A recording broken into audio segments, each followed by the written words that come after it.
This is your ultimate guide if you're planning to go to Bohol for 3 days and 2 nights at bibigyan kita ng sample itinerary. Watch this video. Hi mga sisis! This is Trixie and usually talk about personal finance, travel vlogs at iba't iba pa. So if you like this type of video, like and follow for more. First things first, paano makapunta ng Bohol? So kung from Manila kayo, sasakay lang kayo ng airplane to Tagbilaran. Maraming mga airlines ang nag-o-offer nito. So ang papunta namin, nag-Philippine Airlines kami. Gabing flight namin mga 7:30, around 8:30, nasa Tagbilaran na kami. So, 1 hour yung flight niya. Yung hotel namin, sobrang lapit lang nito sa Alona Beach. Gagawa ko ng separate video para ma-share ko sa inyo kung gaano kaganda tong hotel na to at affordable siya mga sisi ko. Sa pag-ikot niyo sa Bohol, marami kayong option. Pwede kayong mag-motor, pwede kayong mag-joiners or kumuha ng sarili niyong sasakyan and driver. At ayun yung ginawa namin. Ang kagandahan kasi dito, hawak niyo yung oras niyo. At pwede kang makakuha ng mga package na gusto mo talagang puntahan. So, first nga namin pinuntahan itong Chocolate Hills. Ito kasi yung pinakamalayo. Nakakamangha yung Chocolate Hills kasi ang dami talaga mga sisikos at para talaga siyang chocolate, ganon. Right after mag-Chocolate Hills, syempre try natin tong ATV rental. Kung pupunta kayo ng Bohol, wag nyo itong palalagpasin kasi napakasulit niya mga sisiko. Ang ganda experience niya, pag na-experience mo siya, parang gusto mo siyang ulit-ulitin sa iba't ibang lugar na may ATV, ganon siya. After nito, punta tayo sa Bohol Tarsier Conservation Area. Dito naman yung mga tarsier natin makikita.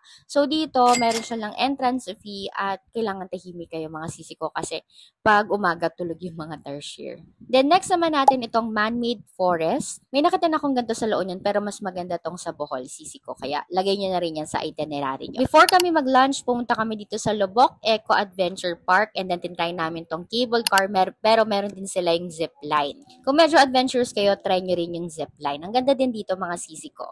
And of course, para mag-lunch, dito tayo sa Lubok River Floating Restaurant. 1,000 ito per head kaya dapat sulitin nyo, kumain talaga kayo at ang ganda nyo mga sisiko kasi habang gumagalaw kayo, may mga kumakanta kaya nakaka-relax. To sum up our day, pumunta kami dito sa Bohol Animal Park and Butterfly Garden. Kung hindi kayo mahilig sa mga animal, you can skip this one. Pero sinama ko na rin siya sa itinerary namin. And then yung dinner, pumunta ako dito sa Mosa. Isa itong sikat na kapihan sa kanila at ang ganda mga sisiko. So must try siya. Medyo pricey lang yung food nila pero okay naman kasi maganda yung ambience. If you want to know anong ginawa namin ng day 2, comment for part 2. Like and follow for more.